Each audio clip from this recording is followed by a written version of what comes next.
God of light, hear our cry, send the fire. It's The Line of Fire with your host, Dr. Michael Brown, your voice of moral, cultural, and spiritual revolution. Here again is Dr. Michael Brown.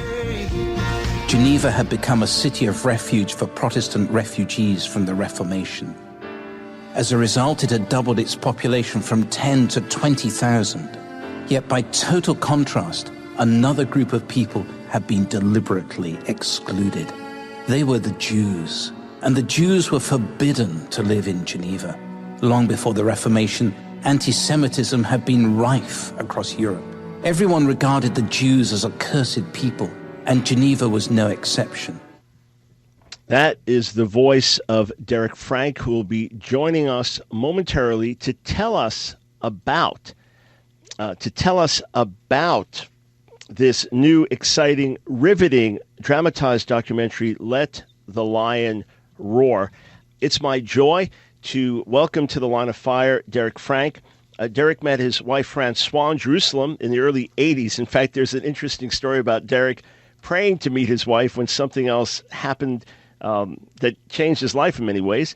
But Derek and Francois started a partnership that would bring them through 3 decades of pastoral ministry, eventually leading them to launch Roaring Lion Productions, a unique multimedia company focused on teaching Gentiles and Jews about the Jewish roots of the Christian faith and the importance of Israel in God's redemptive plan. Derek, great to talk to you now face-to-face on the Line of Fire. Well, Michael, it's great privilege to be with you. Well, thanks. It's great hearing your voice, which I know very well as you take us on that river. Oh, Matt, it's close to face-to-face. It's talking. It's almost face-to-face. But, Derek, where are you physically right now? Right now, I'm in Franklin, Tennessee, and it's a great privilege also to be able to be with you across the airwaves. I'm not even sure where you are, but it's great to be with you. Yeah, right. At this moment, I'm right outside of Charlotte, North Carolina, but I'm in lots of different places as you are. Well, before we get into the background details and some of the fascinating story and 5 additional theses that you've added to Luther's 95 Theses, just give us an overview about your new film, Let the Lion Roar. So basically, it is a 60-minute docudrama, has several Hollywood actors in it. It has a whole number of Messianic leaders as well, which is a very unusual combination, a lot of special effects. But what is most exciting about it is that it takes the lid off replacement theology, the mistaken belief that Israel is being replaced by the church and God's purposes. It takes the lid off this in the way there's never been another film that has ever done it before. Books have been written, but no one's ever done a film about it in this way. And so our goal is to release not just a movie, but a movement. So the film comes along with a book called Escaping the Great Deception. It's in a presentation package, and our vision is that everyday believers who've got hold of the message will then go and share it with others, become advocates for it, so the church really gets touched at the grassroots level. This is where it really needs to come from. The Reformation was a movement not just of the great reformers, but it was very much a movement of the people. This is what's needed in this day and age if we're to truly complete the Reformation again. Yeah, now I want to come back to that phrase, complete the Reformation, because that's a major vision word that you received years back. But before that, before we get into more details about this powerful docudrama, and friends, many of you have read my book, Our Hands Are Stained with Blood, and have heard about other things about anti-Semitism in church history, but this actually takes you on a journey. You go back to Luther and Calvin. You go back to the city of Geneva. I mean, just with special effects, you go back and the narrative unfolds, and the power of it is all that much more increased. But something happened to you on a flight once. You prayed kind of an audacious prayer. Go ahead, tell us the story. Okay, well, this is where it all began for me most unexpectedly. The Lord had called me into pastoral ministry. I was a single guy at the time. I knew I needed a wife to travel this journey with me. I had a great sense that as I was traveling out to Israel, it would be wonderful to meet my future wife out there. I was a little bit into name it and claim it back there 30-odd years ago, and I started believing that my wife would be actually even on that plane going out to Israel. My faith went higher and higher, that she would be sitting on the seat next to me until I suddenly panicked the night before and thought, oh, my goodness, what do I do if I don't like the look of her? And so I got on the plane wondering what would happen. And the seat next to me just stayed empty, almost till the flight took off. And I thought, oh, Lord, that means I've got to be a bachelor the rest of my days. Well, there we are. I'll still serve you. And then just moments before the plane took off, a little Jewish boy came and sat next to me. He had his kippah on his head, and he had a Rubik's Cube in his hand. And he spent the entire flight playing with this, and whenever he got stuck, he took the whole thing apart, put it back together again, started over. And I got off the flight wondering whatever all this was about, and I felt the Lord say to me, literally as I just went down the steps off the plane, your first love must be for a people who have a puzzle they cannot solve. And this was something which impacted me, because I was going out to Israel to see the land. I wasn't expecting a word about the people. And this was something that just stayed with me. Now, in God's providence, and it's another story entirely, I did meet my wife in Israel, and we actually only ever met twice before we got engaged. It was one of those God stories. But the thing that really stayed with me was this profound sense that God wanted me to be used on my future journey through pastoral ministry in some way to help these people who are struggling with the enigma of their identity and their calling. And I traveled the pastoral journey, spent 28 years then in week-on-week ministry. And this sort of featured on the way, but I can't say that I ever really got hold of it or we knew what to do with it. And it was only really just in latter years that it suddenly became clear that another vision the Lord had given me about completing the Reformation, how this all connected up together. The Lord was calling me to do something very, very significant that would take the lid off replacement theology, that would open the eyes of the Gentile church to how it has not understood what it means to be grafted into God's continuing purposes for Israel. And as the Gentiles enter into their fullness, as the Gentiles enter into that understanding, that then this would lead to the softening of Israel, and the Jewish people would then be opened up to coming to understand that Yeshua truly was the Messiah who'd come for them. So it's been a long journey of, now maybe the best of 35 years, and it's an extraordinary thing that out of all those years, it comes out to a film that is released in a time such as this. We would have had no idea when we started on it about 3 years ago, even where the world would be at today. And so there is that sense of God's sovereignty. If you tell the story in a nutshell, you can see God's sovereignty in it. At the same time, Michael, it's been a very, very long haul, very slow to get the message, and in a sense frustrating that we'd not got it years ago, because the more you get hold of this message, notwithstanding all the problems we've had doing the film and producing the book and getting it distributed, I only get more and more convicted that this is the most crucial message for the church in these most critical of times. Of all the other messages you could go and share with the church individual, the church globally, getting back to understanding the fault line, which is at the very base of it all, which is why the church is like a wobbly wall. It's got a foundation which is severed, it's broken. However much you build on the top of the wall, wonderful things, the wall is still wobbly. Mm-hmm. And this is why we have to get right back to the very, very basis of where it needs to be re-cemented, made re-secure in its true foundations. Yeah, now, friends, you may be listening and say, wow, those sound like extreme claims, but if the foundation has been affected, if the foundation has cracks, if some of the roots that provide the nourishment have been cut off, what else can we expect? Derek, we've just got a few seconds before the break, but who are some of the well-known actors or actresses who are part of this docudrama? Well, we've got on the Hollywood end, we've got Eric Roberts and Kevin Sorbo. People who've seen God's Not Dead will know Kevin very well. Messianic leaders, people like Sid Roth and Jonathan Bernis and Paul Wilbur, Chuck Pierce. Then with singers like Jackie Velasquez, Jamie Grace. There's a whole cross-section of people who have lent their name, and you might say their reputation, to this message.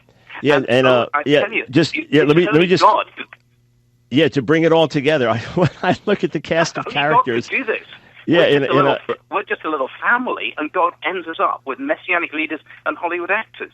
Yeah, it's really quite extraordinary. I heard the roar. It was the roar of the Lord who is the Lion of the tribe of Judah. That's the voice of Derek Frank. He is the producer and narrator of Let the Lion Roar. But back to Derek Frank.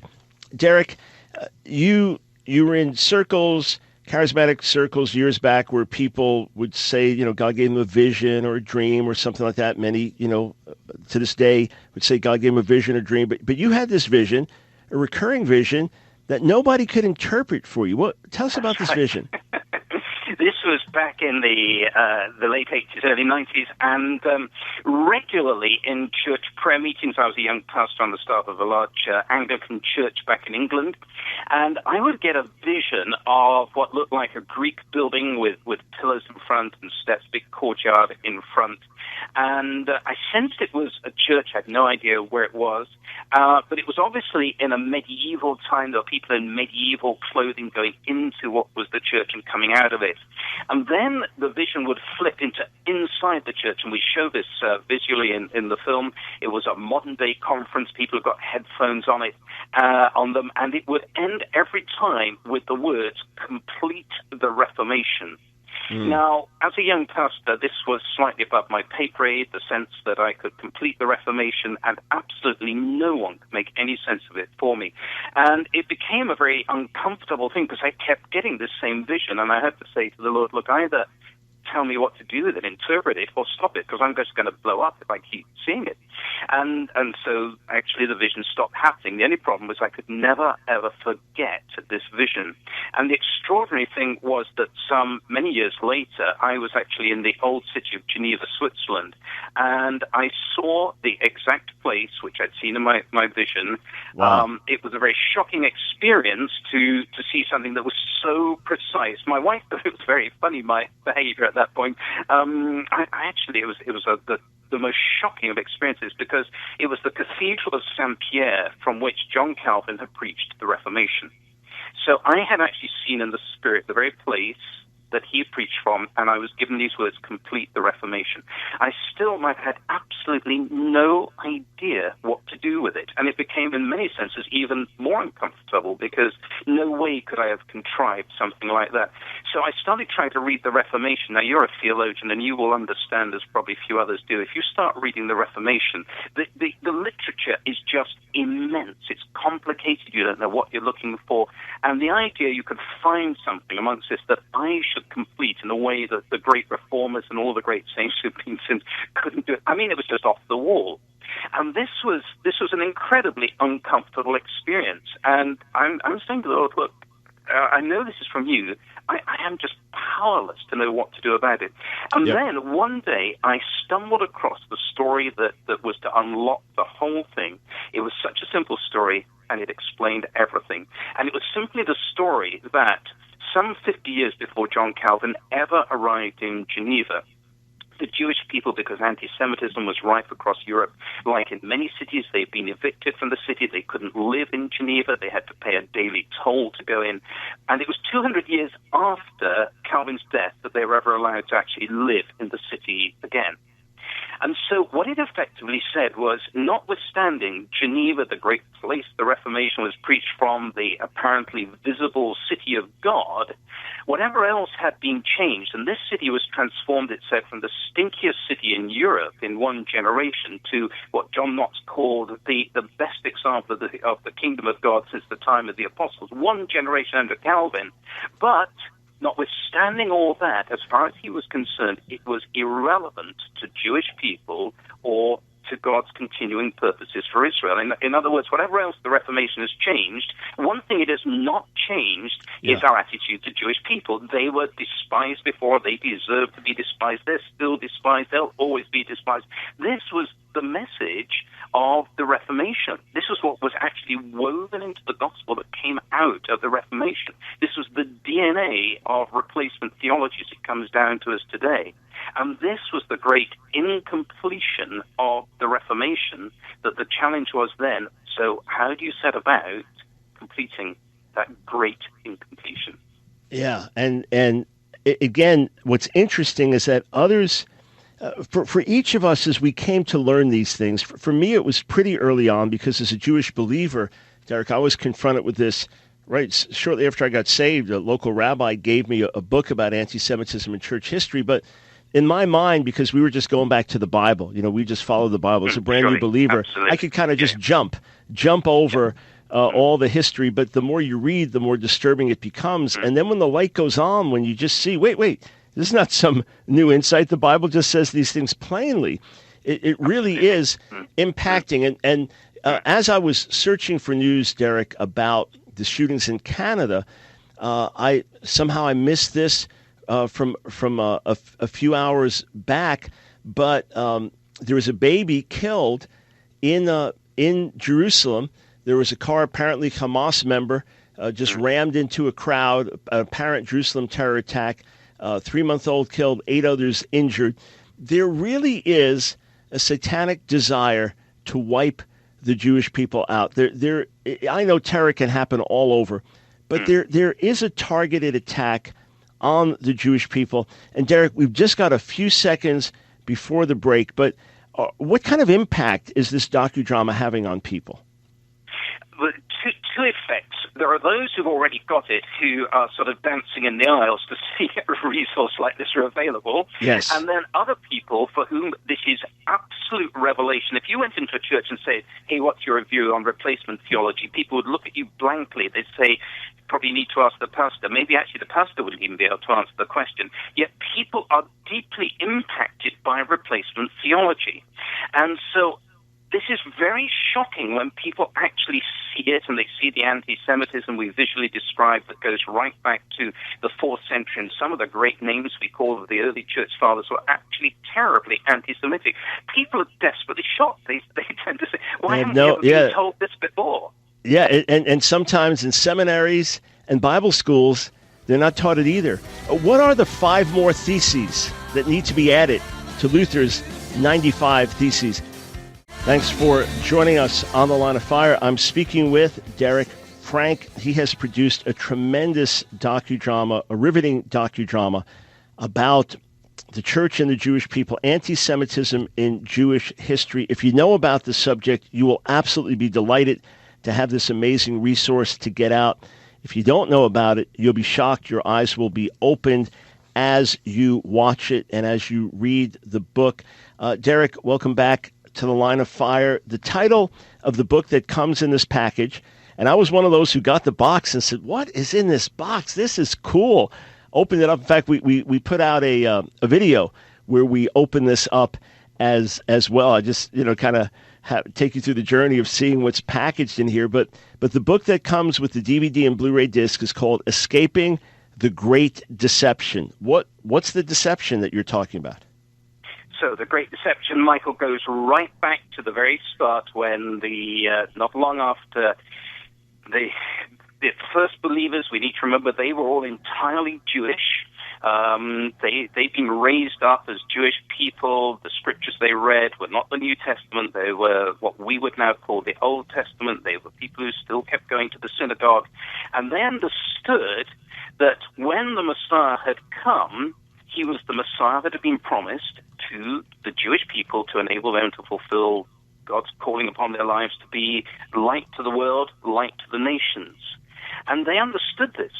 Now, for the devil, this was then the ultimate bad news. The Jewish people not only had God on the outside as they had before, now they got God on the inside, and they now got the light of the world in them. And in some senses, you could say that for the toothpaste was out of the tube. He could do nothing about that. He couldn't change what had happened. But what he could do was to sow this lie. Did God say God still has a continuing purpose for Israel? Now, trying to say that to Jewish believers, they had a very simple answer. Yes, he did. There's still a continuing purpose. But of course, as history goes on, more and more Gentiles come into the church, and the devil starts to get a hearing.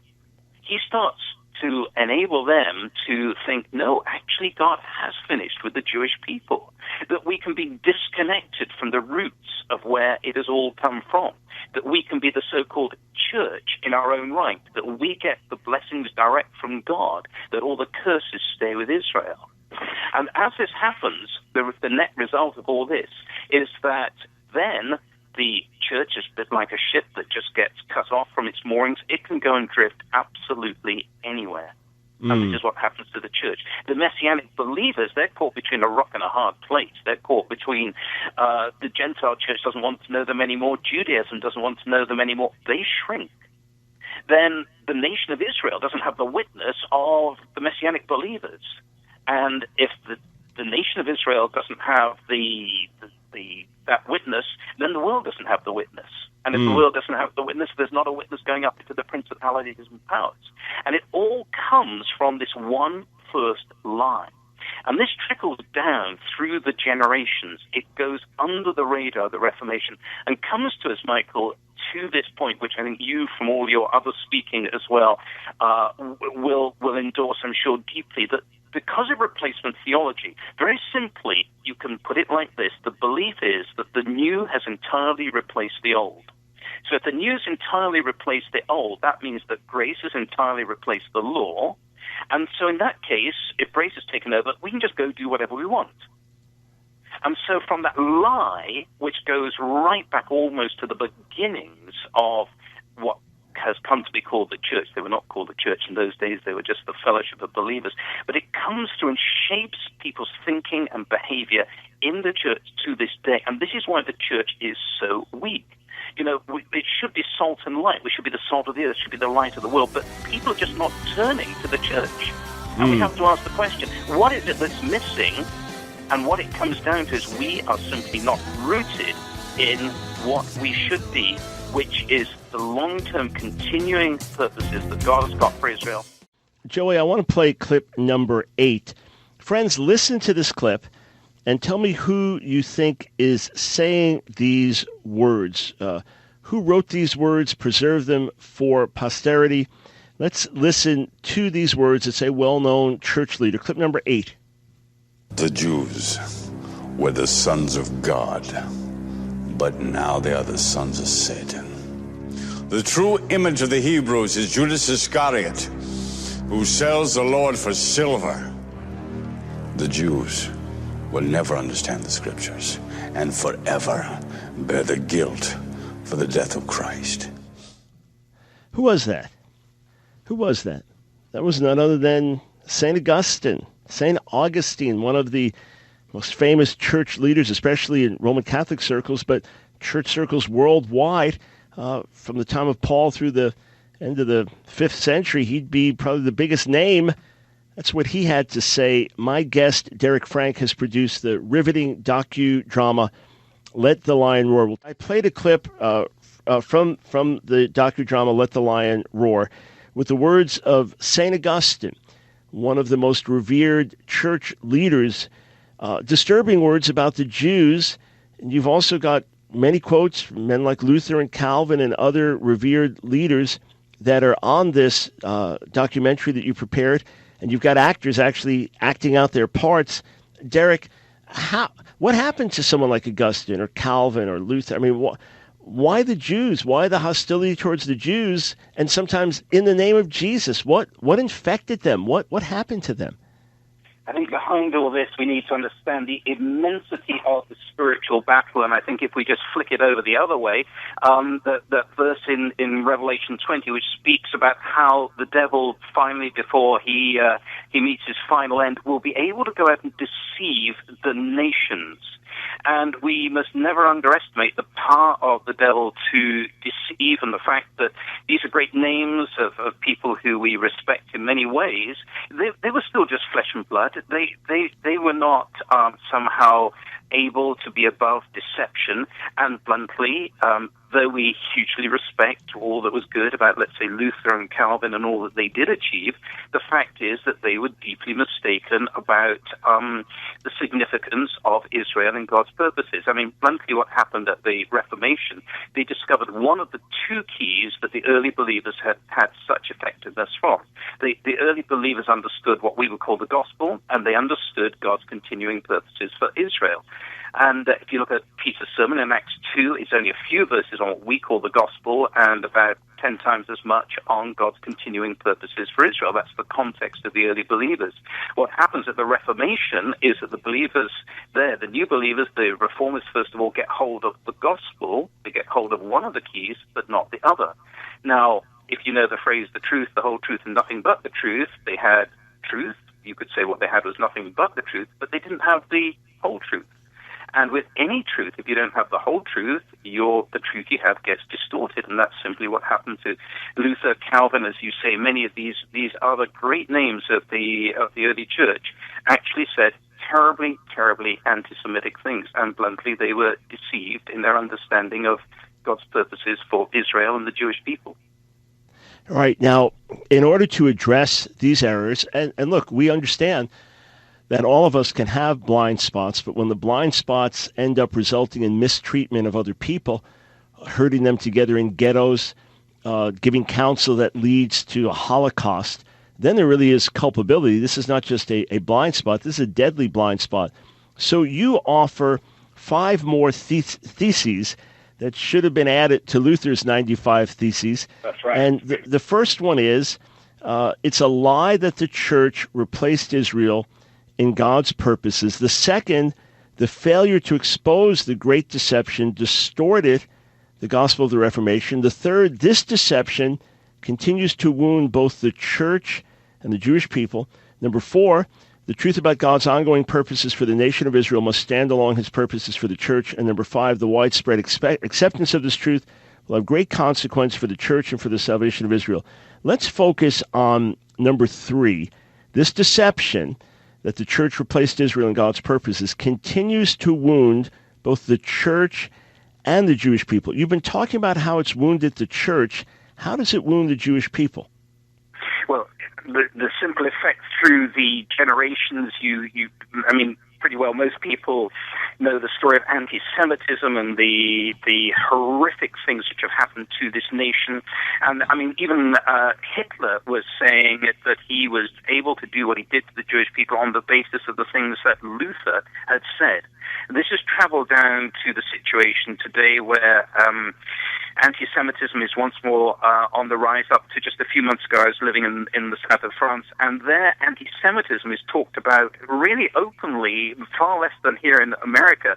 This is something which is on the rise again today, and some would say there are parallels maybe to the very early 1930s, 1931, 1932, that anti-Semitism is on the rise, and the exodus certainly from France, where we were living a Jewish people, back to Israel was the highest it had ever been. So anti-Semitism is not just something from past history, it is something that is present today. It is something which is rising, and so there is that affliction on the Jewish people. But of course, the Jewish people have been deeply wounded by what's been done to them in the name of the so-called church. And so this makes it immensely difficult to reach them with the understanding of the gospel, particularly when it's implied. What they have to do is to come over to us, the Gentile church, if they're to find salvation. And this is just a total lie. It's not about them coming over to us. It is we who have the profound privilege of actually going over to them. So there are many different aspects of the way the devil, through this one lie right from the start of the Christian era, has affected the Jewish people and profoundly affects them to this day. Right, so obviously they need the message of Jesus, the Messiah. I'm a Jewish believer myself, but the problem is that when they hear about Jesus, they associate Jesus with the Holocaust, they associate Jesus with the Inquisition, they associate Jesus with this history of anti-Semitism. Derek, we've got one more segment. You've got so much to say. The good news is you can take Derek home with you. He will take you on a journey right in your home as you sit there in your home, as you watch on a computer, as you watch on your big screen, Derek is going to take you on a journey back through time, back through church history. You've got actors like Kevin Sorbo and Stephen Baldwin and others who will dramatize roles of different leaders, be it Luther, Calvin, or Augustine. You go back through history. You find out about this lie of the church replacing the Jewish people and the effects of it right up until this day, and what it means that the lion will... I'm speaking with Derek Frank, who has produced the riveting docudrama Let the Lion Roar, and there really is a buzz about this, and many well-known Christian leaders, Messianic Jewish leaders, are involved, make appearances on this docudrama as well.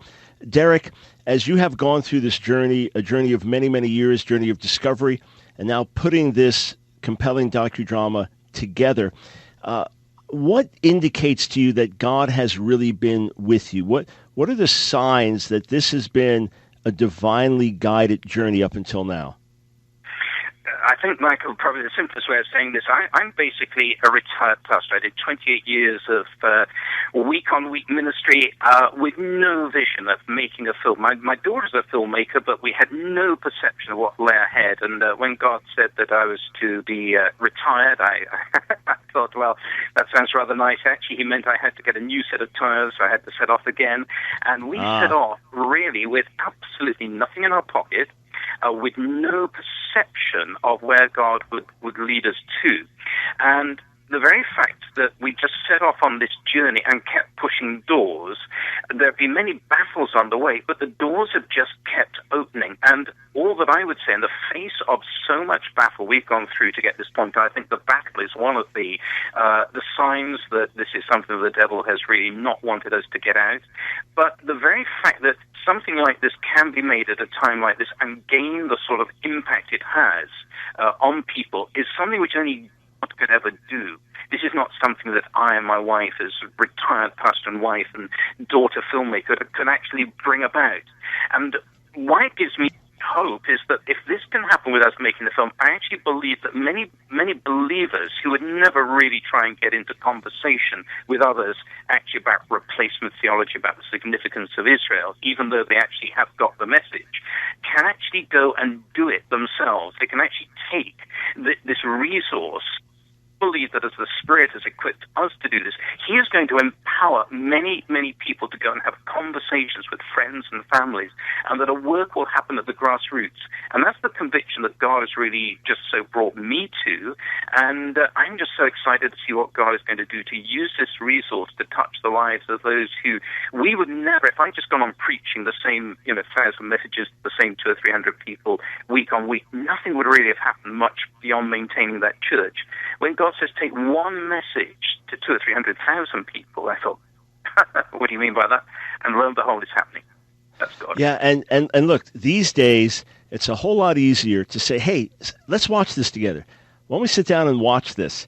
Maybe it's Thanksgiving and the family's just all hanging around. It's like, hey, you want to watch something? Yeah, let's watch this. Or better still, after Christmas dinner and everyone just wants to chill a little bit, you're not going to circulate a book, have 10 copies of a book, or I'm going to read a book out loud to you, but you can say, hey, let's watch this. You pop in the DVD, you begin to watch it, and then the discussion ensues from there. Now, Derek, just to be clear, are you saying that Christians need to become Jews or follow all the laws of Moses in order to be saved? Is that what you're advocating? Let me be extremely clear on this. No way am I saying that Gentiles have to become Jewish. The whole point of Romans 11 is that we who are Gentile believers have the profound privilege of being grafted into God's continuing purposes for Israel. But before we ever get to Romans 11:26, which speaks about the salvation of all Israel, we come to Romans 11:25, which is about the fullness of the Gentiles, the work that God wants to do amongst the Gentile people, which is why He has allowed the people of Israel to be hardened, so that we may, those of us who are Gentile, may be touched. And so the picture in Ephesians 2 of the one new man, we join with the Jewish people, but we come at it from two sides. I don't suddenly become ethnically Jewish. I just simply have the privilege of being grafted in to the covenants, into the promises. But I have a role as a Gentile to embrace the fullness that I'm called to understand and to honor God's choice of Israel. But I do that from a Gentile perspective, so I can still appreciate and draw from the Jewish feasts, from God's calendar for the Jewish people. I can appreciate the beginning part of the Bible is the Torah, where it came from. I can engage with these things, but I do so as a Gentile, not as a would-be Jew. If I was to do that, then I would be replacing this calling that God has put uniquely upon the Jewish people. So, no, I don't become Jewish, and neither do I say to a Jewish person, you have to join the Gentile church to get saved. We are the one people of God in two parts that he delights to graft together. This is the way he's chosen to do it, and that is the privilege we want to draw people into. So just one last minute. I know you could go on for hours with this, but will people watching this docudrama, will their eyes be open to the meaning of the gospel and some of the weaknesses of the church today? Will it open their eyes on practical issues like that? Our passion is that it will open people's eyes to an incredibly limited understanding of the gospel the Gentile church has. I mean, so much of the Gentile church's view of salvation is about me, it's about personal salvation, about me going to heaven when I die. So they know the Lord as the Lamb of God, but they don't know him as the Lion of the tribe of Judah. And Yeshua never, ever said, seek first your own personal salvation. He said, seek my kingdom. He calls us to know him as the Lion of the tribe of Judah. The righteous, Scripture says, should be as bold as a lion. We have the Lion of the tribe of Judah in us. We need to understand what that is about. And so it changes the view of salvation from starting with me in personal salvation, what I get for myself and I go to heaven when I die, to seeing the great overarching purposes of salvation that God has, that he chose to bring about through the people of Israel, that he chose to promise to love with an everlasting love. And when we engage with that, our vision of God's saving purposes for all creation absolutely gets transformed. We get turned around from a bottom-up view of salvation to a top-down. And this is something incredibly empowering. So we believe that though it may involve perhaps even a bit of a crisis of faith for some as they review their understanding of the gospel, it will lead people into a grasp of the gospel which will hugely empower them to be the salt and light that we are intended to be. Yeah, and Derek, with that, it will also help sensitize Christians in sharing the gospel with Jewish people. There'll be a greater burden and a greater sensitivity. Derek, I'm thrilled to be able to make this available to our listening audience and to get some of the folks appearing on the docudrama to be joining us. So may the Lord continue to stun you with what he does in the coming days. Thanks for joining us. Thank you so much.